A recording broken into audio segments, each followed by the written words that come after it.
nouvelle vie, nouveau rythme, nouvelle organisation. Je suis arrivé comme un touriste. Toutes ces choses-là, déjà, ça m'impressionnait pour un premier bébé. J'irais pas dire très bel accouchement, j'aurais jamais vu d'autre. Vas-y chérie, tu peux y aller, tu peux le faire et tout. Ah, ça dépend du niveau de gravité du pleur. Et du coup, j'ai un casque anti-bruit pour ça. Et franchement, la fatigue m'a vite emporté. Ah, mais il avait les yeux, mais noirs. Moi, je pense qu'il m'a bien fallu 2-3 mois pour commencer à créer un vrai lien avec la petite.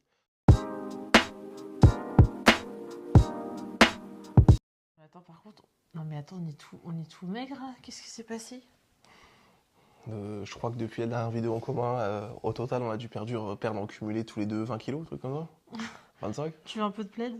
Non, t'inquiète. Hello et bienvenue sur ma chaîne. Je suis hyper contente de t'accueillir dans cette toute nouvelle vidéo. Et aujourd'hui, je ne suis pas seule. Je suis accompagnée de mon cher et tendre monsieur Joe Lafonte. Bonjour. Bonjour. Si on se retrouve aujourd'hui, c'est pour faire, comme on a déjà fait à l'époque, un qui de nous deux, mais spécial jeunes parents.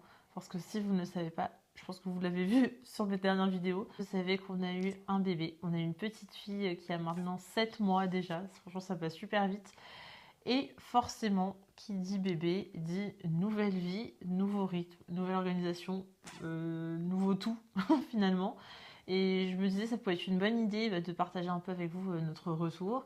Si on parle pas trop fort, c'est parce qu'il est actuellement 21h et que bébé dort gentiment. C'est le seul moment qu'on a pour filmer une vidéo. Vous allez comprendre par la suite des questions pourquoi. Alors, première question, qui s'est le plus renseigné sur les bébés avant la naissance? Non, mais il n'y a pas de débat. Il n'y a pas de débat, franchement. Je suis arrivé comme un touriste. Bah, disons que pendant les 9 mois, est-ce que tu t'es préparé un petit peu? Parce que pour remettre le contexte, on n'a aucun bébé dans notre famille. Donc notre bébé, c'était vraiment le tout premier bébé. Parce que voilà, chacun de notre côté, on n'a pas une très très grande famille, enfin en tout cas proche. On n'avait pas forcément de visu. Et même dans nos amis, on est quand même dans les premiers bébés. Donc personnellement, j'avais aucune connaissance. Même j'avais jamais changé une couche de ma vie. Même vu quelqu'un. Enfin, même j'avais jamais tenu un nourrisson dans mes bras. J'avais jamais donné un biberon. Je savais même pas comment on faisait un biberon. Donc enfin. Tout était vraiment l'inconnu total. Et même si j'ai écouté beaucoup de podcasts, Bliss notamment, ou des choses comme ça, donc c'est vrai que j'avais quand même pas mal de notions théoriques, mais dans la pratique, franchement, je connaissais rien du tout. Donc j'ai fait énormément de lectures, d'écoutes. J'ai passé beaucoup de temps pour me préparer, me sentir prête et armée, on va dire, pour l'arrivée du bébé, parce que je sentais que j'en avais besoin. Voilà, personnellement, ce que j'ai fait. Et toi ? Moi, comme je le disais tout à l'heure, je suis arrivé comme un touriste. C'est-à-dire que déjà, il y avait le transfert d'informations. Parce qu'elle disait, elle a lu tous les livres possibles et inimaginables. Et en fait, elle me faisait des synthèses. Dans les podcasts de Bliss, pardon, 1h30 de podcast, vous ne me verrez pas écouter un podcast pareil. Donc, elle les écoutait, elle me synthétisait. Pareil, il y a à peu près plein de livres là-haut, là, sur la maternité. Là. Elle les a lus quasiment tous en entier. Elle a synthétisé. J'ai dû ouvrir 2 pages un jour où il y avait un problème, c'est tout. Moi, je suis venu à l'arrache en partant du principe que de toute façon, ça marcherait sur le tas. Mais elle a bien fait de lire parce qu'il y a des trucs que, heureusement, elle avait lus. Parce que sinon, ça serait jamais sorti. Chaque bébé est différent, mais je pense qu'il y a quand même des bases de bon sens, on va dire, mais qu'on n'a pas forcément, en fait, si on n'a pas eu d'enfant avant. Je pense que là, c'est un jour où on a un deuxième bébé, je l'approcherai vraiment différemment parce que maintenant, je veux dire, même physiquement, je sais tenir un bébé, je sais lui donner le bain, je sais la changer. Alors que toutes ces choses-là, déjà, ça m'impressionnait pour un premier bébé. Alors que pour le deuxième, ça, je ne poserai pas de questions. Après, est-ce qu'il dormira, est-ce qu'il mangera bien et tout, ça, chaque bébé est différent, mais au moins, il y a des bases, je me sens quand même plus confiante, quoi. Je suis arrivé comme un touriste, mais premier jour, premier changement de couche, c'est comme si j'avais fait ça toute ma vie. Deuxième question, qui a pleuré le premier en voyant le bébé? En fait, je me souviens pas parce que... parce que déjà, en fait, j'avais les yeux noyés, donc je ne voyais pas grand-chose. Et en fait, c'est arrivé si vite, quoi. Ouais, c'est magnifique. C'est moi, t'es sûr? Non, pour moi, c'est nous deux en même temps, enfin... Ah, je crois que c'est moi en premier. Peut-être, je sais pas. T'entends même mon pleur parce que oui, je vous ai mis toutes les vidéos de la grossesse, de l'accouchement, tout ça. On filme pas l'accouchement, mais on entend. Non, quand même pas, en tout cas, on entend. C'est vrai que quand elle est arrivée, franchement, ça a été un bouleversement d'émotions. Surtout que c'était un très bel accouchement. Franchement, La grossesse n'a pas été simple. J'ai fait une vidéo il n'y a pas longtemps justement où je reviens un peu sur toute cette expérience de la grossesse, l'accouchement, tout ça, mais vraiment l'accouchement était magnifique. Il s'est passé très vite et très bien. On était hyper bien accompagnés. Il y avait vraiment une bulle hyper joyeuse autour de nous. Et c'est vrai que quand on l'a vu sortir, c'était vraiment un bouleversement en fait. Je me rends compte que ça y est, en fait, il y avait vraiment ce bébé dans mon corps. Enfin, c'est notre fille, quoi. Tu vois, je sais pas, c'est fou. C'est Franchement, ça. c'est fou. Faut le vivre pour comprendre, je comprends quand on dit ça. J'irais pas dire très bel accouchement, j'aurais jamais vu d'autre, donc je sais pas. Est-ce que je me suis évanouie? Est-ce que ça a fini, je sais pas, Est-ce que en je me opération suis évanoui? d'urgence? Tu t'es pas évanouie? Par contre, alors si je peux revenir sur l'accouchement, par contre. Avant, je l'avais vraiment briefé et je lui ai dit, s'il te plaît, genre, j'ai quand même peur et tout, ça m'impressionne. Est-ce que tu peux, genre, vraiment me tenir la main et me dire, vas-y chérie, tu peux y aller, tu peux le faire et tout? Et en fait, pendant que j'étais en train d'accoucher, la fille, donc, elle me disait, allez, allez, allez. Et lui, il était comme ça. Il n'y avait pas un son qui sortait de ta Mais bouche. j'avais pas besoin de t'encourager. La dame était genre en train de t'encourager. J'ai pas gueulé par-dessus. Et moi, je te disais, encourage-moi, encourage-moi. Ah, j'ai pas entendu ça. Moi, j'ai entendu. Voilà. J'ai pas entendu encourage-moi. J'ai entendu. Oui, mais en fait, ce qui m'a fait rire, c'est qu'il m'a dit, ouais, tout, je t'encouragerai et tout. Et en fait, l'instant T, il était comme ça. J'étais là, j'étais Pas de là, son, je pas te d'image. soutiens. T'as pu me broyer la main tranquillement. Regardez, elle est encore rose. Hein. Oh, non, mais c'est drôle. Qui panique le plus quand bébé pleure? Y a pas de débat. Hein. Il n'y a pas de débat. Il y a pas. Il y a une différence, mais un fossé. C'est-à-dire que bébé pleure. Je panique pas. Non. J'irai pas jusque-là. C'est Non. pas... En tout cas, je réagis plus. Non, tu paniques. Enfin, ça dépend du niveau de gravité du pleur, ça dépend du niveau d'intensité, ça dépend à quel moment ça arrive. C'est Si vrai. elle est en train de manger et que ça part en cacahuète à ce moment-là, là, c'est la panique. Si par contre elle se met à pleurer, ça va être quand même un petit coup de stress, genre qu'est-ce qui se passe? Alors que moi, elle se met à pleurer, je fais bon, qu'est-ce qui se passe? Je vais me lever, je vais analyser la situation, je me dis c'est pas grave, c'est bon. Au pire, elle peut pleurer un petit peu, elle peut pleurer 5 minutes, ça va pas me déranger. Alors que toi, elle pleure 5 minutes, on sent que ça te déchire, tu vois, ça te gêne, tu vois. En fait, ça dépend. C'est si je sais qu'elle pleure parce qu'il y a un besoin. Et en fait, finalement, avec le temps, je me suis toujours rendu compte que à chaque fois qu'elle pleure, il y a une vraie raison, quoi. Oui. C'est pas Oui, pleurer ça, c'est pour vrai. pleurer. Même si je pense que dans l'absolu, même un bébé qui pleure pour, entre guillemets, juste se faire consoler ou un câlin, en soi, c'est qu'il y a quand même un Bah besoin. oui, En fait, un bébé, il pleure pas pour rien. oui. Donc, à partir du moment où elle pleure, c'est qu'il y a un besoin. Donc, toi, ton rôle en tant que parent, c'est de répondre à ce besoin pour que ton bébé il soit bien et épanoui. Après, c'est vrai qu'au tout début, vraiment nourrisson, c'est vrai qu'il y a les pleurs de décharge. Et c'est vrai que nous, elle en a quand même eu pas mal, je trouve, au début. Je trouve pas tant que ça quand même. Hein. Si, quand même, parce que. Je m'attendais à pire. Non, mais je pense que t'as déjà oublié. Oui. Mais en fait, parce que vraiment au début, je me souviens, le soir, entre 18 et même 22 heures des fois, il y avait beaucoup de phases de pleurs, de pleurs. Je sais pas si tu te souviens. Je me Et souviens. même si des fois elle mangeait un petit peu, puis elle se rendormait, puis elle repleurait, puis en fait, c'était un peu sans fin. Donc bon, là c'était un peu compliqué, mais par contre, c'est vrai que par la suite, quand vraiment on a mieux maîtrisé notre sujet et qu'il n'y avait plus ces pleurs de décharge, même maintenant, c'est vrai que si elle pleure, je vais y aller tout de suite parce que je sais qu'il y a quelque chose, et il y a toujours quelque chose. Soit c'est parce que tu vois, elle a un recoincé, soit c'est parce que elle a bougé, elle n'arrive pas à se remettre, ou alors elle a le cou de travers dans le lit, parce que maintenant elle aime bien se mettre dans tous les sens, et après des fois elle se retrouve coincée. Là, faut y aller. Parfois, elle a le nez qui est trop plein, donc faut lui nettoyer le nez.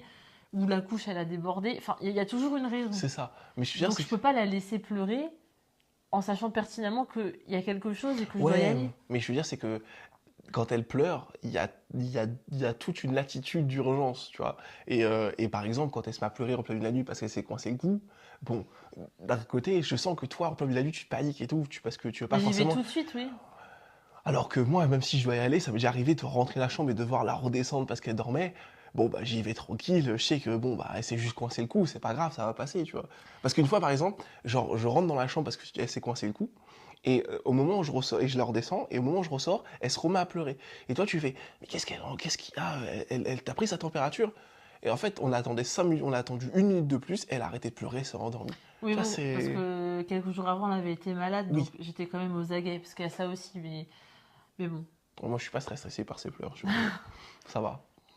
Qui est le plus patient avec bébé? Je pense que c'est la même chose. Enfin, Ça, dans la même catégorie, en fait. disons que bah, justement, quand des fois elle pleure, par exemple, bah, je sais pas. En fait, moi, ça me dérange pas qu'elle pleure, même le son ne me dérange pas. Alors que moi, si. Mais d'un autre côté, je vais pas forcément me presser. En fait, pour revenir sur sa question précédente, je vais pas me presser pour corriger le problème parce que des fois, je sais qu'elle peut attendre. Mais par contre, le son du pleur, moi, j'ai du mal. Et du coup, j'ai un casque anti-bruit pour ça, par exemple. Ouais, moi, c'est vrai que ça me dérange. Enfin, quand je dis que ça me dérange pas, c'est dans le sens où si je suis en train de m'occuper d'elle, ou par exemple, ça arrivait des fois que elle soit malade ou justement pas bien. C'est plus en général quand elle est malade ou par exemple qu'elle a eu des poussées dentaires, qu'elle a eu des grosses poussées de fièvre. Donc ça se voyait qu'elle était pas bien en fait. Donc elle pleurait beaucoup. Alors qu'en temps normal, elle pleure pas beaucoup. Et donc là, bah, j'étais très patiente. Et des fois, ils disaient, ah, enfin en mode c'est bon, je suis fatiguée, j'en ai marre qu'elle pleure et tout. Je disais, oui, mais la pauvre, enfin là, elle est en souffrance. Et moi, j'étais toujours là en train de la justifier. Mais en même temps, c'est vrai. Moi, je dis toujours, c'est qu'un petit bébé. La pauvre, en fait, elle le pleure. Mais C'est la ça, seule oui. chose qu'elle a pour s'exprimer. Ah, je sais, hein. Donc, ça m'agace pas. Tout ça va être horrible. Parce que c'est pas un. Je veux dire, on n'en est pas encore au stade de l'âge où, je sais pas, imaginons, elle fait vraiment, genre, je sais pas, des caprices ou des cris Non. d'enfant gâté, quoi. Ça, je suis d'accord. Ça, je pense que là-dessus, au bout d'un moment, la patience, ça doit être dur. Mais je veux dire, quand c'est ton bébé qui est un peu en souffrance, bah là, je peux avoir la En fait, patience du monde entier, quoi. Je veux dire. en fait, c'est plutôt le moment où ça arrive le problème. C'est-à-dire qu'en fait, ce genre de pleurs, ça paraît pas un samedi matin à 10 h quand t'es bien réveillé. C'est plus, t'es en fin de journée en semaine, Ah, bah, bien il sûr. est 20 h, tu pensais enfin qu'elle était endormie, tu dis, ah, it's time, tu vois? Parce qu'on n'a pas la même perception ou Ah, la je sais même pas. Je sais pas, sensibilité. ouais, c'est le mot sensibilité que tu cherches. Ouais, c'est clairement ça. Qui change le plus les couches? Bon, j'allais dire 50-50. Bah, en fait, au tout début, quand j'étais en congé paternité, c'était vraiment 50-50 d'ailleurs, parce que c'était une couche sur deux l'un et l'autre. Mm. Mais depuis que je suis retourné au travail, en fait, il s'avère que, comme t'aimes bien faire le réveil par exemple, le matin, Mm. et que c'est toi qui récupères le soir, en fait, déjà, souvent, tu fais la couche du matin, la couche du soir. Ouais. Et en fait, et le week-end, ben, c'est quand ça tombe, quand Un ça tombe peu sur moi. Et 50-50 en fait, aussi. c'est plus 50-50. Mais la semaine, c'est vrai que c'est plus toi qui les changes. Et puis surtout, bizarrement, c'est toujours sur moi que ça tombe la grosse commission. Ah ouais, tu Bon, ramasses. c'est pas Non, très non, grave, il n'y a mais. pas de débat. Là, en 2 semaines, j'ai dû en avoir un seul, moi. Alors qu'elle, elle a eu tous les autres. Ah oui, je les ai bien eus. Et on est à 3-4 par jour en ce moment, donc Qui se lève le plus la nuit pour s'occuper de bébé? je sais pas, hein. Moi, je dirais les deux. Moi, je sais. Parce que, bon, je touche du bois. Elle fait ses nuits depuis qu'elle a 2 mois. Donc franchement, ça a été fait très très tôt. C'est vrai. On a eu beaucoup de chance, sincèrement. Et c'est vrai qu'en tout cas, pendant 2 mois, vraiment, on a fait 50-50. Et ce qui était bien, en fait, c'est que bah, déjà, ça m'a permis, je pense, d'aller très vite en récupération après l'accouchement. Au tout début, je sens les premières nuits, bon, elle se réveillait peut-être 2-3 fois par nuit. Et ce qu'on faisait, c'est qu'au tout début, les premiers jours, on se levait en même temps, déjà. On faisait tout ensemble parce que, bah, comme ni moi j'étais complètement à l'aise, ni toi t'étais complètement à l'aise, on préférait le gérer ensemble. Donc, déjà, à la maternité, on a été ensemble tout le temps. Et dès qu'on est rentré à la maison, on a continué à vraiment tout faire ensemble, toutes les nuits, tout le temps. Chaque biberon, chaque coucher, chaque sieste, chaque truc. Et moi, en tout cas, c'est ce qui m'a permis à vraiment gagner en assurance. Parce que si j'avais été toute seule, je trouve que je serais allée moins vite. Parfois, en analyse, tu vois, en me disant, tiens, est-ce que elle a faim? Est-ce que là, elle est fatiguée? Est-ce que là, nan. Et c'est vrai que le fait de le faire à deux, je trouvais que ça allait plus, on allait vite, en fait, dans l'analyse de tout ça. Et j'ai osé plus vite, bah oui, on va dire avoir confiance en moi. Et ensuite, on a fait un peu un coup sur deux. On se disait, bon, bah là, elle risque de se réveiller dans 3 heures, ça sera toi. Et la fois d'après, ça sera moi. Et ainsi de suite. Et même la journée, c'est ce qu'on a fait. Donc moi, franchement, ça m'a aidé déjà physiquement à me remettre très vite de l'accouchement. Parce que du coup, j'ai pu parfois me dire, bah ok, la prochaine fois qu'elle se réveille, c'est lui qui s'en occupe. Donc là, je me repose. Et c'est vrai qu'au début, j'avais du mal. Je me souviens quand tu t'en occupais, je dormais pas. Parce que j'écoutais ce qui se passe. Je me disais, est-ce que ça se passe bien? Pas parce que j'avais pas confiance, mais parce que on était à tâtons, mais moi, j'étais pas 100% confiante de ce que moi je faisais. Donc, tu vois, je pouvais pas m'empêcher, en gros, d'être sûre que est-ce que tout se passe bien, tout ça. Et franchement, la fatigue m'a vite emportée. Donc, je dirais que très rapidement, quand je savais que c'était son tour, en fait, je me mettais des œillères Enfin, vraiment, je me forçais à couper mes oreilles et vraiment, j'y arrivais. Donc, j'ai complètement récupéré très vite. Et même après, quand elle a commencé à se lever qu'une seule fois la nuit, bah là, c'était super parce que du coup, on faisait une nuit sur deux. Donc j'avoue que la première nuit complète sans te réveiller, mais tu revis. Donc faire ça une nuit sur deux, bah, j'ai vraiment pu vite récupérer. Et j'ai pas eu une énorme fatigue qui s'est installée. Donc vraiment, ça c'était cool. Et après, bah, elle a vite fait ses nuits. Donc, Pour savoir qui s'est levé le plus, c'est moi. oh, Et factuellement. Et je vais donner l'histoire, c'est que elle a fait sa première nuit au hasard pendant qu'on était en week-end à l'autre bout de la France. Et le pire, c'est que cette nuit-là, c'est toi qui devais te lever. La nuit d'après, elle n'a pas fait sa nuit et c'est moi qui me levais. Et ça a été comme ça pendant bien 2-3 semaines. 2 semaines, ouais. Pendant deux semaines, quand elle devait se lever, elle faisait sa nuit. Et quand je devais me lever, elle se levait la nuit. Et moi, je disais, mais Ça a été long. t'inquiète, c'est bon signe. Si elle fait une nuit sur 2, c'est que là, ça y est, on va y arriver. Et il me disait, ouais, mais non, Ouais, mais elle fait bizarrement, c'était moi. exprès. Bizarrement, c'était moi. Quand c'était son tour, elle dormait point fermé, sans Oui, elle problème. savait que sa petite maman, elle avait besoin de dormir. Et son papa, il n'a pas besoin de dormir. Non, ça va. Non, ça va. Bon, bah, ça va. Alors. Qui était le plus grognon par le manque de sommeil? Il n'y a pas de Il n'y a débat. pas de débat. Il n'y a pas de débat. Non. Il y a pas de débat. Déjà, je suis celui de nous deux qui dort le plus de base, à un moment donné. J'ai besoin de dormir longtemps, très longtemps. Et même si j'ai assez dormi, je suis capable de rester au lit bien 3-4 heures de plus parce que j'ai envie de rester dedans. Donc, à un moment donné. Non, surtout, moi, je me souviens que justement, les premières nuits, enfin, pas les premières nuits, mais il y a des fois, parce que elle était difficile à endormir en fait. Et le problème, c'est que la nuit, surtout, quand elle mangeait, c'est pas genre elle mangeait et elle s'endormait. C'est que déjà la prise du biberon, ça durait bien une demi-heure. Et ensuite, parfois, elle mettait 1 heure, 1 heure et demie à s'endormir. Donc en gros, chaque réveil, ça durait 2 heures. Donc du coup, imagine, elle se réveille à 1 heure du matin, mais en fait, elle se rendormait qu'à 3 heures. Donc franchement, au bout de 2 heures, t'es rôti Et quoi. puis surtout l'énergie. Puis du coup, L'énergie lui, pour la bercer. enfin, je me souviens, des fois, du coup, comme je vous ai dit, je mettais des œillères. Donc je me disais, vas-y, je me repose. Puis il y a un moment, je sais pas, j'ouvrais un peu les yeux, je me dis, mais attends. Et là, je regarde l'heure, je dis, mais attends, mais ça fait 2 heures qu'il est réveillé, Ouais, mais elle dormait toujours qu'est-ce pas. qu'il fait? Et en fait, je me souviens, j'allais dans la chambre, et là, mais il avait les yeux, mais noirs. Je me souviens. Parce qu'en fait. Tu disais, Ah ouais, parce qu'en vraiment, je sentais que là, il n'y avait plus de patience. En fait, c'est simple. Devant elle, j'essaie de ne pas m'énerver. Quoi qu'il arrive, quand j'étais dans mes bras, c'est même si genre je me forçais un peu à être mignon, gentil, pour pas qu'elle absorbe l'énergie négative. Donc, t'avais vraiment un nuage noir. J'avais un autour de nuage noir, toi. mais avec elle, j'étais tout doux et tout. Et en fait, au début, il fallait la bercer pour qu'elle s'endorme après chaque biberon. Sauf que le problème, c'est que tu la berces et tu sais, les 3 heures du mat, toi, tu t'en peux plus. Et à 3 heures du mat, tu commences à bercer, à 4 heures, t'as toujours pas fini.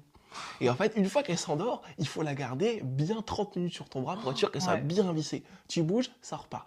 Et au début, c'était simple. Et en fait, à un moment donné, elle a commencé à transitionner vers une phase où le moindre mouvement, c'était fini, elle repartait, elle se réveillait.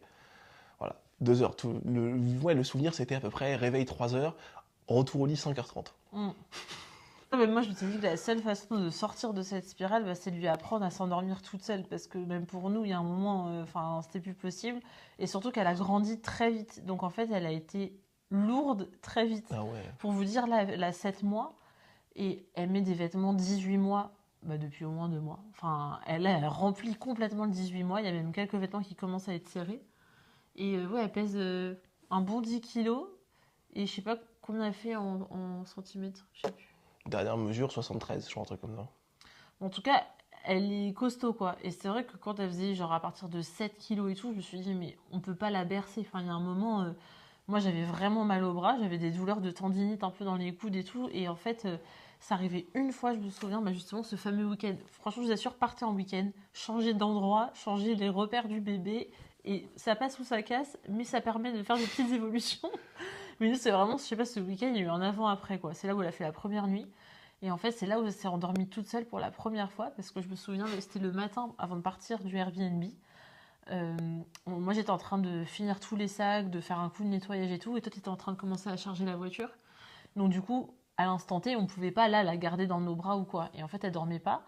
Et du coup, je l'ai posée dans le lit parapluie, et je me souviens, elle pleurait, parce que à ce moment-là, en fait, c'était soit elle était dans les bras, soit elle dormait, mais enfin, elle pouvait pas rester toute seule sans pleurer. Et donc, je la pose dans le lit parapluie et elle pleure. Sauf que là, vraiment, j'avais pas le choix. Fallait qu'on rende le truc dans une demi-heure. Enfin, donc, je lui parlais à l'autre. C'était un petit appartement. Donc, je lui disais, t'inquiète, maman, elle arrive, maman, elle arrive. Et donc, hop, je étais à la cuisine. Maman, elle arrive, elle arrive. Et en fait, ça a duré peut-être une demi-heure, un truc comme ça. Et au bout d'une demi-heure, j'entends plus de bruit. Je me dis, bah, c'est bizarre. Donc, du coup, vu que j'entendais plus de bruit, ça m'a un peu inquiétée. Je suis allée direct dans la chambre. Et là, je la vois, elle s'est endormie. Donc je me suis dit, attends, t'es en train de me dire que si on la laisse un petit peu mijoter dans son lit, elle peut s'endormir. Intéressant. Et du coup, qu'est-ce que j'ai fait? Ça a été ma priorité numéro un et je n'ai fait que ça, que ça, que ça pendant, je dirais, ça a pris peut-être 3 semaines, un mois à vraiment en tout cas être ancré. Mais à chaque sieste par la suite, ce que j'ai fait, c'est que vraiment, je la posais dans son lit. Et ensuite, j'allais la voir, je la rassurais, je lui disais, c'est l'heure de la sieste, t'es dans ta chambre, t'es bien, maman elle est juste à côté, je veille sur toi, t'es pas toute seule, si t'as besoin de moi, tu m'appelles, je reviens tout de suite. Et donc je la rassurais comme ça, et je sortais de la chambre. Donc des fois, elle pleurait, elle pleurait, elle pleurait, donc je retournais tout de suite, je la rassurais, je ressortais, et j'ai fait ça jusqu'à ce qu'elle s'endorme en fait. Et j'ai fait ça à chacune de ces siestes. Il y a quelques fois où j'ai eu entre guillemets un échec, où genre au bout d'une demi-heure à faire ça, en fait, elle s'endormait vraiment pas. Donc là, je la berçais un petit peu, puis des fois, je voyais qu'elle s'assoupissait, donc je la mettais dans son lit avant qu'elle soit complètement endormie. Et à force, à force, à force, à force, et ben, au bout d'un mois, elle s'est endormie toute seule. Et c'est ça aussi qui a accéléré, je pense, le fait qu'elle fasse ses nuits, parce que du coup, ça arrive des Ouais. fois qu'elle se réveille, mais après, comme elle est capable de se rendormir toute seule, bah, elle enchaîne en fait. Elle a pas besoin de nous appeler et franchement, les bras nous en ont remercié. Et là, aujourd'hui, pour vous dire, là, je pourrais même pas la verser, même si je le voulais, c'est impossible. Enfin, 10 kilos comme ça, c'est pas possible. Enfin, moi, je peux pas. Qui a déjà fait semblant de ne pas entendre bébé la nuit? Non, mais toi aussi, hein. Non. Ou en tout cas, alors dans ce cas, tu dormais vraiment. Mais c'est déjà arrivé une ou deux fois qu'au milieu de la nuit, t'entends que, en fait, moi, je sois déjà réveillé avant, parce que si elle pleure et que je suis pas réveillé, c'est pas la peine, hein, ça sert à rien. La légende est vraie, les papas, on n'entend rien. C'est factuel, hein. Enfin, on entend quelque chose, mais on entend quelque chose quand c'est trop tard. Tu vois, quand le bébé est en train de s'égosiller, là, tu l'entends. Mais non. Voilà. Et donc, c'est déjà arrivé que à 4 heures du mat, je suis un peu réveillé parce que je viens d'aller aux toilettes ou je suis allé boire de l'eau. Je vais me rendormir et d'un coup, t'entends un mais un léger, juste un cri comme ça qu'elle a dû faire en rêvant. Bah, normalement, ça te réveille. Là, ce jour-là, tu t'es pas réveillé. Mais sinon, elle commence à pleurer. Je fais, oh, ça va passer, ça va passer, ça va passer. Ah non, ça passe pas. Mais j'essaye quand même je croise les dents en espérant que ça passe avant de devoir me lever parce que je suis bien couette d'un coup. Je suis vraiment bien. Je suis vraiment bien. Mais le pire, je crois que c'est les matins de week-end. Oh, Quand bah, elle se réveille, quoi. Et donc, oh. moi, je lui fais un coup de coude comme ça. Je lui dis, allez, faut aller la chercher. Il fait, ouais, ouais, j'y vais, j'y vais. 5 minutes se passent. Elle est toujours. Elle pleure pas, mais genre, elle parle, quoi. Elle est réveillée et tout. Du coup, je lui dis, allez, vas-y, faut aller la réveiller, là. Faut lui donner le petit-déj et tout. Et là, il est là, ouais, ouais, ouais. Et une fois, c'est arrivé, genre, qu'au moins 3, 4 fois. Je lui dis, mais c'est pas possible. Du coup, je suis allée dans la chambre. Je l'ai changé, tout ça. Et je l'ai ramené dans le lit, à côté de lui. Image, preuve à l'appui. Et en Oh fait, là là. elle était hyper réveillée et tout. Et genre, elle allait vers lui, limite, elle lui caressait le visage comme ça et tout. Et lui, il est comme ça. Vraiment, il n'avait rien à faire, quoi. Vraiment. Ah ouais, moi j'étais en train de me rendormir là, j'étais cuit. Qui est le plus organisé dans la gestion de bébé, repas, vêtements, affaires? Ouais, toi, allez, pas de. J'ai hésité. En fait, j'ai hésité sur l'organisation des repas. Ah bon. Et après, derrière, tu vas. Attention, organisation des repas. Laisse-moi finir. Mais après, sur l'organisation de l'affaire, il n'y a pas de débat. Par contre, sur l'organisation de la nourriture, sur la préparation, oui. Mais sur l'organisation des repas, je sais pas, quand je dois gérer le matin, etc., le biberon, il est déjà prêt, limite, avant que je sois brossé les dents, j'allais aller la chercher, etc. Parce que je sais très bien qu'elle va se réveiller, elle va avoir faim et tout. Même le midi, des fois. Enfin, si je dois gérer un goûter, clac, clac, clac, clac. Tu vois. Mais l'organisation, ça veut dire anticiper qu'il y ait Ah toujours oui, tout dans ça. les placards, que les petits pots, il y en ait toujours d'avance prêts à l'emploi, qu'il y ait toujours la bonne quantité d'eau, de lait, des biberons toujours propres, les vêtements toujours J'ai pliés. lâché la bride. Non, j'avoue, là-dessus, j'ai lâché la bride. Depuis que je suis retourné bosser, j'ai lâché la bride. Mm. Mais bon. Mm. Après, moi, je suis une folle d'organisation, je suis Voilà. passionnée d'anticipation, de... J'adore, J'ai pas j'adore, besoin de j'adore, mettre le nez j'adore. dedans, elle le fait toute seule. Franchement, j'adore, mais c'est vrai que des fois, quand t'es fatigué de la semaine, que tu gères déjà 1 milliard de choses, bon, des fois, j'aurais bien un petit relais, quoi, mais... La charge mentale. Ah bah ouais, clairement. Ah oui, clairement. Qui a la charge mentale de l'organisation globale de toute cette maison d'un point de vue administratif, logistique et Alors, tout ce qui en fait, s'ensuit? pourquoi tu viens de parler de tes passions, genre comme si c'était une charge. Tu viens de parler de tes passions administratives, logistiques. Qu'est-ce que tu racontes? C'est Oui, une non, mais passion c'est pour toi juste de faire que... des tableaux Excel pour tout régérer. Regarde, t'as même fait un Notion avec les C'est questions de vrai. la vidéo. Enfin, à un moment donné, je sais pas. Oui, mais après, c'est une question de temps et de fatigue. C'est Voilà, sûr que mais comme j'ai dit, c'est que si t'as le temps et que t'as l'énergie, il n'y a pas de problème. voilà. Mais c'est le jour où t'es fatigué, où t'as vu des fois où ça va arriver d'être un peu malade et tout. Bah là, quand toi, tu dois tout reprendre, je sens que c'est un peu compliqué. Ça Bah, me c'est fait peur, compliqué en parce fait. que justement, comme tu dis, moi, justement, comme tu dis, quand t'es fatigué, t'as ta semaine et après, il faut gérer en plus la vie de la maison, essayer de se reposer et Zoé. T'imagines que maintenant, imagine, toi, t'es plus là pour tamponner une partie. C'est-à-dire que je récupère toute ta partie et il y a toujours Zoé, en sachant que là, on n'est plus partagé dessus, plus Hmm. Rocky, plus la maison, plus ça. Bah ouais, mais tu m'étonnes, moi, j'explose. J'ai pas. En fait, on a la bande passante qu'on a, elle est répartie pour que ça tienne. En fait, s'il y en a un qui flanche, c'est la merde. Même moi, hein. Regarde, techniquement, tu dis, enfin, c'est vrai que j'en fais beaucoup moins à la maison, mais si je suis cloué au lit, t'as vu une fois, quand je suis cloué au lit et que je fais rien, ça se voit aussi. C'est une catastrophe. Hmm. Il y en a partout. Oui, parce que finalement, autant sur gère la maison de façon globale, c'est vrai que j'en gère quand même plus. Mais je trouve quand même que depuis qu'il y a Zoé, en tout cas le soir, déjà t'es là. Parce que avant, non mais c'est vrai, c'est que avant, C'est- non mais, Non, non mais, mais c'est dans le sens que avant déjà tu t'entraînais beaucoup, il faisait beaucoup de sport, mais vraiment, enfin ouais, je tiens à le dire. Donc tous les soirs, il faisait du sport ou presque. c'est Tu vrai. vois, souvent même je mangeais toute seule et je faisais tout toute seule parce qu'en fait t'étais en train de t'entraîner parce qu'il préparait une grosse course, bref. Et c'est vrai que depuis qu'il y a Zoé, bah déjà t'es là le soir, donc soit il y en a un qui s'occupe. En fait, ce qu'on fait, c'est qu'un soir sur deux, quasiment, en fait, il y en a un qui s'occupe donc de donner le bain, de donner le repas, etc. Pendant que l'autre, bah, il prépare enfin, il réchauffe le dîner, qui est déjà prêt en meal prep, normalement. Mais en gros, il prépare le dîner, il va fermer les volets. Il y a toujours un ou deux trucs à faire dans la maison. Et donc, c'est vrai qu'on se répartit le truc, tu vois. C'est pas comme si moi je faisais tout toute seule ou que toi tu faisais tout C'est tout ça, seul. l'objectif, c'est quand même que à 20h, À globalement, 20h, tout est maintenant, replié, tout est rebooké. plié, tu peux te glisser dans le lit et commencer la soirée ou dormir. C'est C'est ça ça, l'idée. parce que si t'en as un qui fait tout, bah objectivement ça va être trop long. Donc en fait, t'en as un qui va attendre là comme ça. Enfin, c'est C'est débile, ça. autant faire chacun notre tour, mais c'est vrai que c'est pas mal. Du coup, Je te cache pas que le fait de plus m'entraîner les soirs, je vais pas me plaindre non plus, hein. Je rentre, je dors mieux depuis. Enfin, de mm. manière générale, c'est plus agréable. Mais bon, De toute façon, il y a une vidéo qui va sortir sur sa chaîne. Tu vois, je te motive un peu. comment ça, Où il va un peu tout vous expliquer le pourquoi il fait moins de sport parce qu'il n'y a pas que le bébé. Vous saurez ça. pourquoi tu utilises vidéo sur ma chaîne alors que carrément j'ai rien commencé à filmer là? Bah, c'est pour te motiver. Putain, pour mettre la pression, tu veux dire couteau sur la gorge, les abonnés attendent, la commu J'allais réclame, dire la commu aussi. la commu réclame. Bah si la commu réclame, peut-être. Qui est le plus gaga? Moi, pardon, excusez-moi. Ici, enfin, il n'y a pas de débat, je crois, hein. Toute la journée en train de faire des poutous là. Ma grande passion, c'est de la faire sourire à partir de tout et n'importe quoi, Mm. à base de, de- voilà.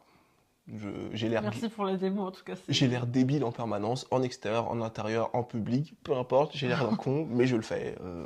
Ça me fait C'est rire. vraiment le papa gâteau. Et en fait, surtout, je me dis qu'en grandissant, elle, ça sera surtout la fille à papa, c'est sûr. Non, par contre non. My daddy, my daddy, my daddy, Tu vois my le- daddy. Tu vois le daddy I want a pony? Never. Ça arrivera jamais, jamais. Ah non, Papa, je peux avoir les nouvelles chaussures de sport? non. Bah tu sais c'est quoi l'argument? Papa il peut pas se les acheter, tu les auras pas non plus. Oh Je là sais pas, là. mais je suis pas sûre de ça. Ah non, non, non, il y aura pas. Non, non. Dernière question. Qui a le plus repris le sport après bébé? Bah, je dirais toi, parce que déjà, moi, le temps de faire la rééducation du périnée, ça a duré 3-4 mois. Alors déjà, et surtout parce que je tenais pas en place, genre Ouais. une semaine après la naissance de Zoé, à un moment donné, en fait, Il m'a dit, je peux aller courir, s'il en fait te c'est plaît. pas ça. En fait, Il était désespéré. il y a plusieurs raisons que ça rend compte, mais la première c'est que, en fait, le rythme quand t'as un bébé qui vient d'arriver est quand même très prenant. Je te cache pas que, surtout pour ceux qui prendront congé paternité après la naissance, d'ailleurs, je vous recommande, hein, ça sert à rien de le prendre après. Enfin, c'est pas, ça peut servir parce qu'il y a des raisons stratégiques à ça, mais dans les faits, le plus utile, c'est juste dans les semaines après la semaine qui suit, parce qu'à un moment donné, C'est le moment où c'est le, jamais, c'est en le moment fait. jamais où la maman a besoin de soutien. Bon, Mm. toujours est-il que cette phase-là, elle est dense. À deux, voilà, on n'avait pas forcément d'aide, c'était danse. Vraiment, c'était non-stop, non-stop, non-stop. Quand il y avait un qui était avec bébé, l'autre pouvait faire autre chose, ainsi de suite. Enfin, et encore, le trois quarts du temps, t'es tous les deux avec bébé parce qu'on avait besoin d'aide. Pour donner un bain, il fallait qu'on soit deux parce qu'on avait peur que ça glisse. Pour la changer, on était deux Mm. parce qu'on découvre encore et tout. Là, maintenant, limite, on fait ça avec une main, tu vois. J'exagère, mais vraiment. Et en fait, la Mm. subtilité, c'est que c'est très prenant et que ça prend beaucoup de temps. Et surtout, ça prend beaucoup de charge mentale. C'est tout le temps. En fait, c'est bébé, bébé, bébé, bébé. Ah, on peut manger. Ah, bébé, bébé, bébé. Ah, on peut dormir. Tu vois, c'est ça. C'est le seul moment que tu as pour souffler, en fait, juste Tu manges ou tu dors. tu phases. Tu manges, éventuellement, tu regardes un bout de vidéo YouTube et tu t'endors devant. Avec la préparation de la course qu'il y avait eu avant, j'ai mis tellement d'efforts pour progresser en sport que je voulais pas tout perdre, donc il fallait quand même garder un minimum de rythme. Un minimum. Mm. Donc voilà, c'était les raisons pour lesquelles j'essaie de tenir et de retourner. Puis même, ça fait du bien, ça permet de s'aérer l'esprit. Et en fait, pendant que tu fais ton sport, en fait, tu penses à ce que tu vas faire à la maison, mais je sais pas, ça change un peu les idées, ça fait du bien. En tout cas, je vous le recommande. Pour les papas, si vous avez la possibilité de le faire, une demi-heure, ça suffit, hein. Mais une demi-heure de sport dans la journée, vous verrez, vous venez, vous êtes prêt, vous revenez, vous êtes plus content, vous avez encore plus envie de vous occuper de bébé. Limite, le bébé vous a manqué et la maman aussi. Et vous êtes frais, comme un gardon, prêt à soutenir maman dans cette aventure. Et moi, c'est vrai que j'ai repris le sport vraiment très progressivement, mais tu vois, pour le coup, tu m'avais donné un conseil, je me souviens. C'est que moi, je suis un peu quand même tout blanc ou tout noir, et ça veut dire que le fait de vraiment pas pouvoir faire de sport déjà pendant la grossesse, pour moi, c'était très dur, parce que j'avais des très grosses douleurs à l'utérus. Enfin, vraiment, voilà. Donc j'ai complètement arrêté le sport, mais je me suis forcée à essayer un maximum au moins d'aller marcher. Ouais. Déjà, c'était le minimum. Et encore ça, des fois, j'arrivais pas à le faire. Donc c'est vrai que dès que j'ai accouché, franchement, je me sentais libérée physiquement parce que j'ai tellement eu mal avant que même les sensations postpartum qui sont pas forcément très agréables, pour moi, c'était rien quoi par rapport à la grossesse. Donc du coup, tout de suite, vraiment, j'ai mis en place, j'ai ma petite morning routine spéciale de postpartum où j'essayais vraiment le plus vite possible de vraiment reprendre la marche, mais rapide. Donc cette fois d'être un peu en mode sport, quoi. Et je sors, la sage-femme, elle m'a dit surtout, vous faites aucun sport tant que la rééducation du périnée n'a pas été faite. Et j'avais 10 séances à faire. Et avec l'emploi du temps, et même les disponibilités de la sage-femme, en fait, ça s'est fait sur 3-4 mois postpartum. Et j'ai presque fini ma rééducation juste avant de reprendre le travail, quoi, au bout de 5 mois. Ouais. J'étais hyper frustrée de ne pas faire de sport. Je me suis dit, en fait, ça sert à rien, tous ces efforts. Et même du coup, en termes de poids, je perdais pas de poids parce que j'avais pas Ce qui est un forcément vrai sujet pour d'activité. toi. Exactement. Mais en fait, même si je faisais attention à ce que je mangeais, j'avais pas trop de dépenses physiques parce que finalement, je restais à la maison avec bébé, même si j'allais marcher un petit peu, c'était pas non plus. Et ça m'a un peu découragée. Et il m'a dit, mais non, mais. Et toi, tu le sens, tu m'as dit, garde le rythme, force-toi, même si ce n'est que de la marche et que ça te frustre, tu seras contente d'avoir quand même maintenu ça parce que le jour où tu pourras aller plus loin et te faire vraiment du sport, au moins tu ne repartiras pas de zéro pointé. Et c'est vrai, je dois dire que je l'ai fait, un peu à contre-cœur, mais je l'ai fait. Et du coup, non mais c'est vrai. Et du coup, quand j'ai Je repris. pas sans doute, hein, juste je me souviens de l'image. Non mais c'est vrai, et du coup, quand j'ai repris le sport, même si j'y suis allée très progressivement, je suis allée des trucs plus doux ou plus progressifs, mais là j'ai senti que je partais pas de zéro. Et donc c'était plus facile. Et aujourd'hui, je suis super contente. Et même pour vous dire, j'ai presque perdu tout mon poids de grossesse. Il ne me reste plus qu'un petit kilo. Mais ça, je vous ferai une vidéo sur le sujet. Et oui. Trop bien. Donc c'est pas sans effort, hein. Tiens, pour une fois qu'on a un papa sur le sujet, si tu avais un conseil à donner à tous les futurs papas, vraiment pour toi le maillon essentiel pour la naissance du bébé, le soutien à la maman, tout ça, genre un conseil. Genre être présent à l'accouchement, c'est même pas un conseil, c'est obligatoire. Genre soutenir maman pendant l'accouchement, avant, etc. C'est la base. Mais le plus important, c'est le premier mois après, après l'arrivée de bébé. Parce que comme le disait la sage-femme, le bébé, il faut un mois pour avoir le manuel d'utilisation. Mm. Et en fait, pendant cette phase-là, ça va être la guerre. Le bébé va pas forcément être bien, maman va pas être bien, et il est probable aussi que l'organisation de la maison soit pas au top. Et en fait, si vous pouvez aider pour les trois là, c'est au top. Genre si vous pouvez être à la maison pour aider sur l'organisation de la maison, aider à aider bébé à se calmer, à être plus calme, etc. Et aider maman à se sentir mieux, c'est mieux. Parce que de toute façon, en plus, il faut savoir un truc, c'est que les bébés, genre même si ils sont beaucoup plus à l'aise avec leur mère parce que ils ont passé 9 mois dedans, la voix du papa, ils l'ont entendu, mais surtout, la voix grave de papa peut aider.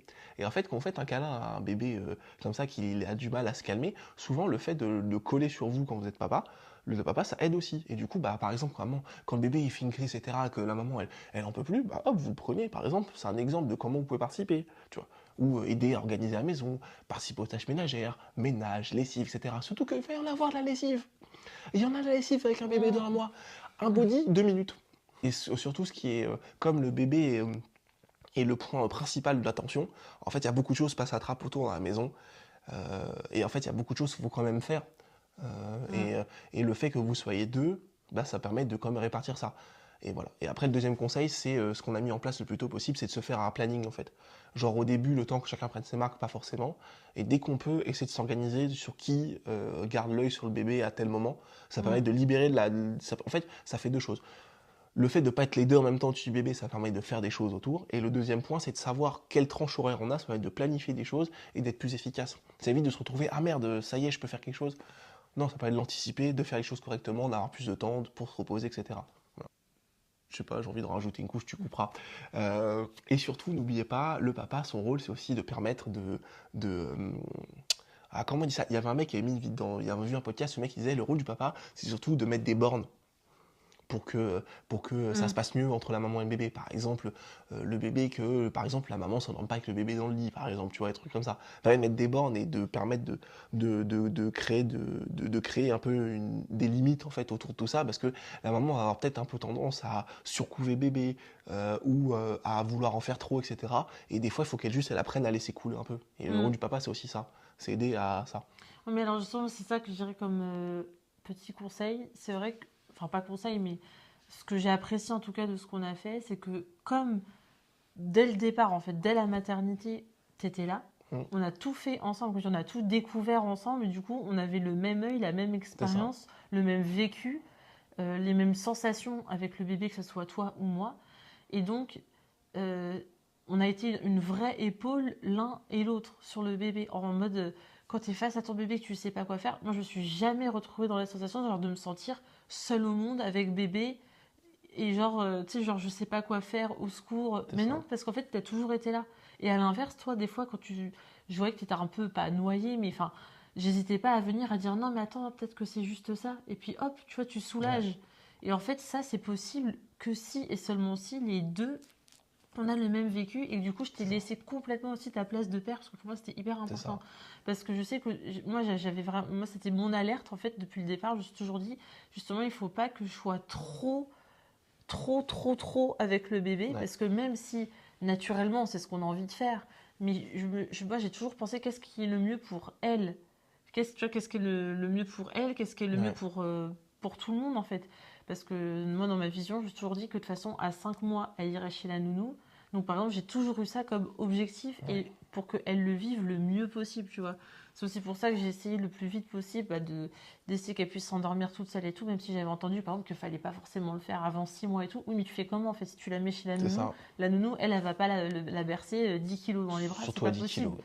Donc en fait, j'ai toujours fait ce truc-là. Et c'est vrai que toi, tu m'as beaucoup aidé là-dessus. Ah oui.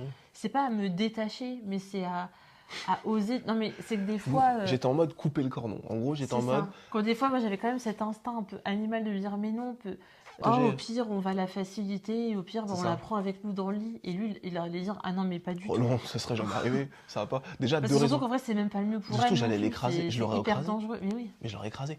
Alors, en plus, en fait, il y a le conseil qui est il faut absolument vivre la phase des premières semaines de bébé. En gros, je sais que je connais pas mal de gens, surtout au travail, j'ai entendu au travail, qui disaient « Ouais, je vais pas prendre mon congé paternité maintenant, je vais le prendre cet été pour les vacances. » Oui, mais en fait, ce que tu oublies en faisant ça, c'est que l'intérêt du congé paternité, c'est que tu passes du temps avec bébé au moment où ta mère... Et que tu crées un lien tout de suite. Au moment où la maman en a le plus besoin. Le lien encore, ça vient après, c'est pas grave, un bébé. Je pense Mais en fait, je pense que imagine si tu étais reparti au travail dès qu'on rentre à la maison, imagine 3 jours après l'accouchement. C'est ça. Ça veut dire que, ok, admettons, même si tu avais été avec moi à la maternité, mais j'aurais pas tu serais reparti tout de suite, mais tu n'aurais jamais compris. C'est exactement ça. Une journée, qu'est-ce que c'est une journée avec bébé? C'est quoi les difficultés? C'est ce que j'allais dire, justement. Tu ne peux pas te rendre compte si tu ne le vis pas. C'est qu'en fait, le lien avec bébé, tu vas le créer plus tard, c'est pas grave, je veux dire. Surtout que, soyons honnêtes 2 minutes, moi, je pense qu'il m'a bien fallu 2-3 mois pour commencer à créer un vrai lien avec la petite, parce que... toi, tu avais 9 mois d'avance sur moi, donc c'était inné, on va dire. En tout cas, c'était plus simple. Mais moi, en l'occurrence, les 2 premiers mois, à part pleurer, dormir et manger, elle fait rien. En fait, c'est vers 2 mois, 2 mois et demi, quand elle commence à faire des sourires et qu'elle commence à interagir, à attraper des trucs, là, tu commences à avoir une vraie interaction. Bah, là, maintenant qu'elle a 7 mois, oui, il y a de l'interaction, vraiment, c'est un festival. Mais au début, j'ai vraiment du mal parce que tout ce qu'elle faisait, c'est me gueuler dessus. Et j'avais rien d'autre comme interaction. Vraiment, la seule interaction que j'avais avec elle, c'est elle qui me criait dessus pour me dire qu'elle a faim, ou qu'elle a sommeil, ou qu'elle a mal, ou qu'elle veut dormir. Tu vois, c'était des trucs comme ça. Et j'ai vraiment beaucoup de mal avec ça. Et du coup, je sais que ce qui serait passé, c'est que si il s'était arrivé, surtout que j'ai un point de comparaison, si c'était arrivé et que j'étais au travail toute la journée, et que je rentrais le soir, et que je voyais ça, et qu'elle vit qui truc, tout ce que j'aurais serait dit, c'est qu'est-ce que vous avez fait aujourd'hui, pourquoi elle est comme ça, et j'aurais pas essayé de comprendre que c'est juste un bébé, tu vois. Et à l'opposé, j'ai un point de comparaison, j'ai Rocky. Et Rocky, c'était ça en fait. Moi, je rentrais du travail, il avait 1 mois, quand on l'a eu, il avait 2 mois, presque. Et quand je rentrais du travail le soir, bah, elle s'en occupait la journée. Mais quand je rentrais, il était pénible, il sautait partout. Je comprenais pas en fait. Et en fait, j'avais des réactions j'avais des réactions que j'aurais eues si, oui, c'était passé comme ça avec la petite. Et je me souviens, par exemple, pour donner l'exemple de notre chiot, quand on l'a eu, par exemple, je me souviens que moi, je l'avais toute la journée et chaque jour, je voyais des évolutions de fou. Et en plus, je le reprenais, surtout un chiot au début, t'es obligé d'être tout le temps sur ton dos. C'est comme un enfant qui crapahute partout. Donc c'est pour ça que je sais ce qui m'attend avec bébé. Parce que juste avec un chiot, cette phase a duré genre 1 mois. Ça m'a épuisée. Je l'ai appelé, j'étais on te rappelle, en baby blues, quoi. Enfin bref. Mais et genre chaque jour, il y avait une évolution de fou. Mais comme il rentrait le soir, lui, il voyait juste à l'instant T, par exemple, le bébé qui faisait une bêtise.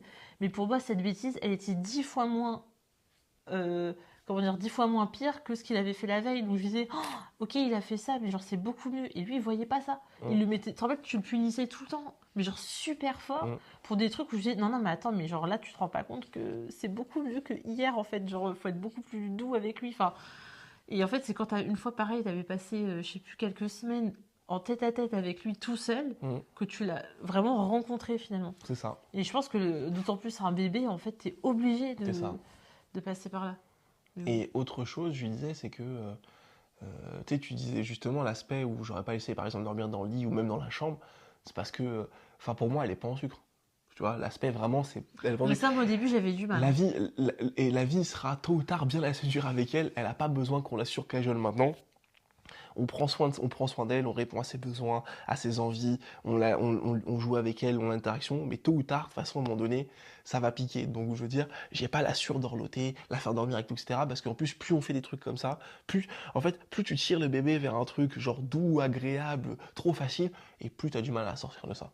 Après, imagine, elle dormait avec nous, mais il fallait la faire dormir chez nous.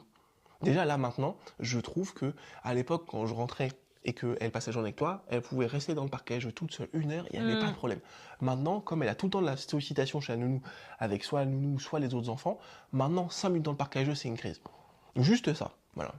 C'est tout. En gros, j'ai l'impression, plus on les facilite là, même à cet âge-là, alors on n'est pas sur de l'éducation de haut niveau, hein, mais plus tu en vas dans le sens à ce niveau-là, plus tu facilites la tâche sur des trucs où tu peux t'en abstenir, et plus tu vas avoir des problèmes plus tard à traiter. Bah, en tout cas, en 2 mots, franchement, en soi, c'était quand même, je trouve, une magnifique expérience ces derniers mois. Et franchement, ça s'est passé beaucoup mieux que ce que je pensais.